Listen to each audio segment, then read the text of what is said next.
अपने बात को मनवाने के लिए चालाकी का इस्तेमाल करना,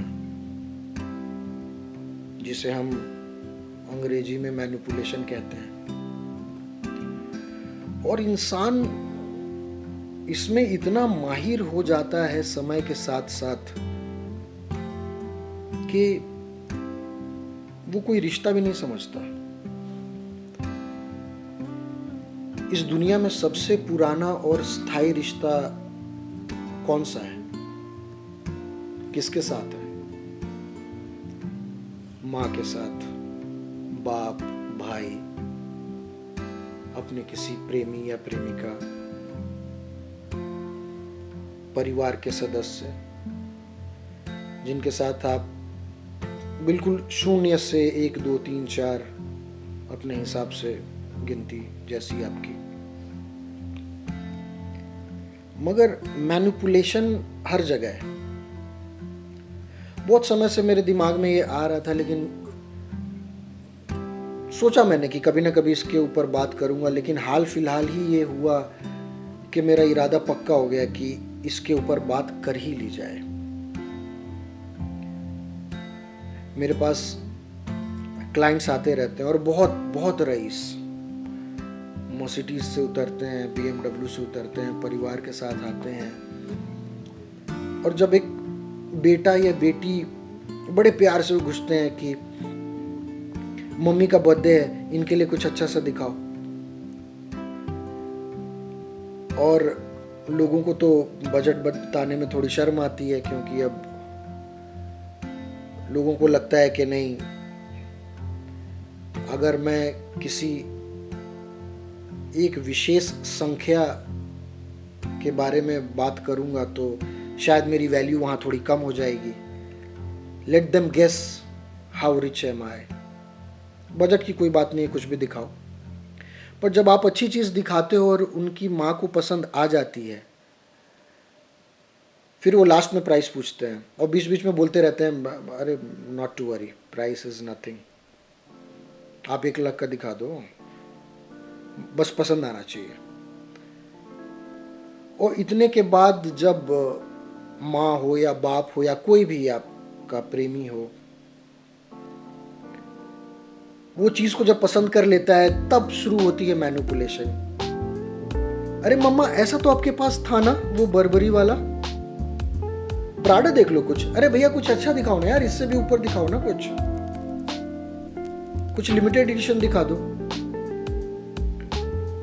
और चूंकि ये हमारा रोज का काम है, तो हमें तो समझ आ ही जाता है कि इनका जो बजट है वो 15 से 20 हजार ही मान के चलो, क्योंकि जब इंसान गिफ्ट दिलाने आता है तो 90% उनका बजट यही रहता है। लग्जरी सेक्शन के बारे में बात कर रहा हूं मैं। और वो चाहते हैं कि मैनिपुलेट करके खींच तान के वहीं वापस ले आया जाए, वही डिसीजन लिया जाए जो ये सोच के आए थे कि मुझे 15 से 20 हजार में समेट देना है। और अंत में क्या होता है, बेचारी माँ या बेचारा बाप या जो भी उनके साथ है, जो गिफ्ट लेने आया है, वो अंदर ही अंदर थोड़ी सी तो शर्म आती ही होगी कि अरे।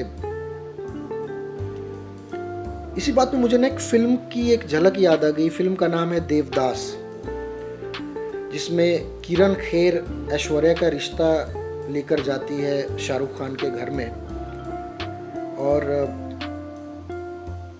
शाहरुख खान की माँ बड़े ही, जिसको सरकाज़्म कहते हैं अंग्रेजी में, ताना मारती है कि अरे तुम्हारा खानदान तो नाचने गानों वालों में से है ना, जरा वो नाच करके दिखाओ ना।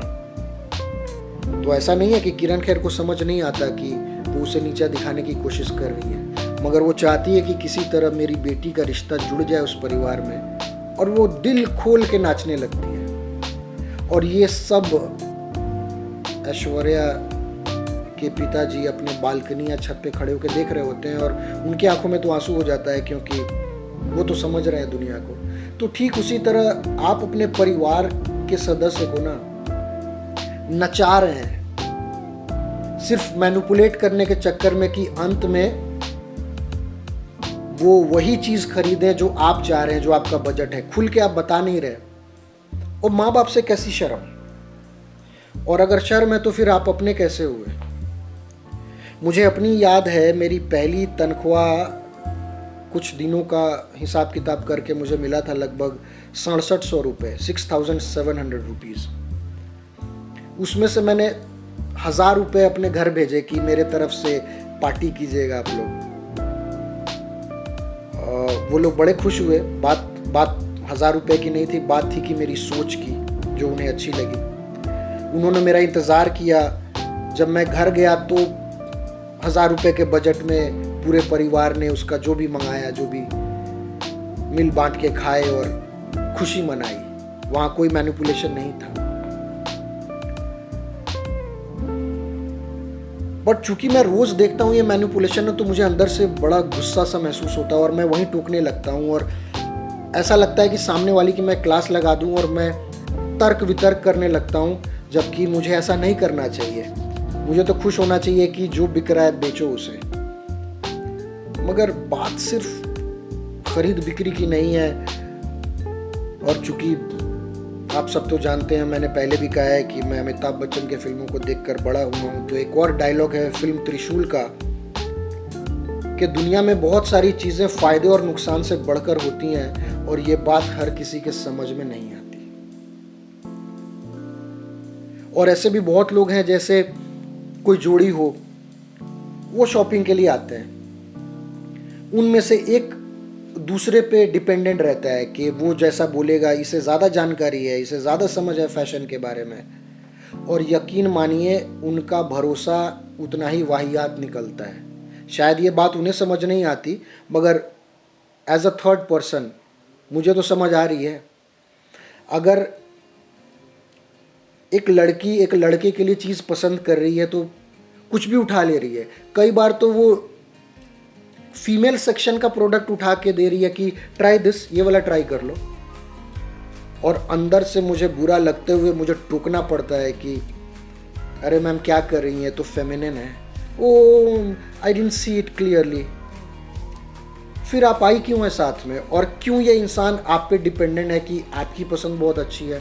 आपको तो यहाँ तक भी अंदाज़ा नहीं आ रहा कि आप क्या चीज़ उठा रही हैं। हाथ में पत्थर उठा रही हैं कि फूल उठा रही हैं, आपको इस बात का भी अंदाज़ा नहीं। ये जब आप चलाएंगी तब पता चलेगा कि उसे चोट लगी है या उसे खुशबू महसूस हुआ है। तो हर परिवार में, हर समूह में, हर दोस्ती यारी में अगर ऐसा कोई इंसान है जो बहुत ही मैनिपुलेट करता है और चाहता है कि खींचतान के मैं अपने बात को मनवाऊं, साथ खाना खाने गए, मेनू पढ़ने लगे, सबसे उसकी पसंद पूछ ली और अंत में वही ऑर्डर किया जो आपको पसंद है, तो इस तरह की चालाकी से बेहतर है कि आप अकेले खुश रहें। और खुश रहना कोई मुश्किल काम नहीं है। बस आपको अपनी शक्ति दूसरे को नहीं देनी है। शक्ति के बारे में मैंने पिछले वीडियो में बात करी थी।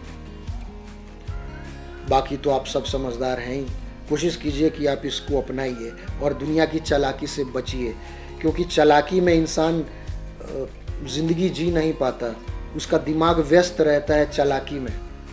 चालाकी मत कीजिए, दिल से ज़िंदगी को जिए। आज के लिए इतना ही। प्रणाम, नमस्कार, शुभ आशीर्वाद।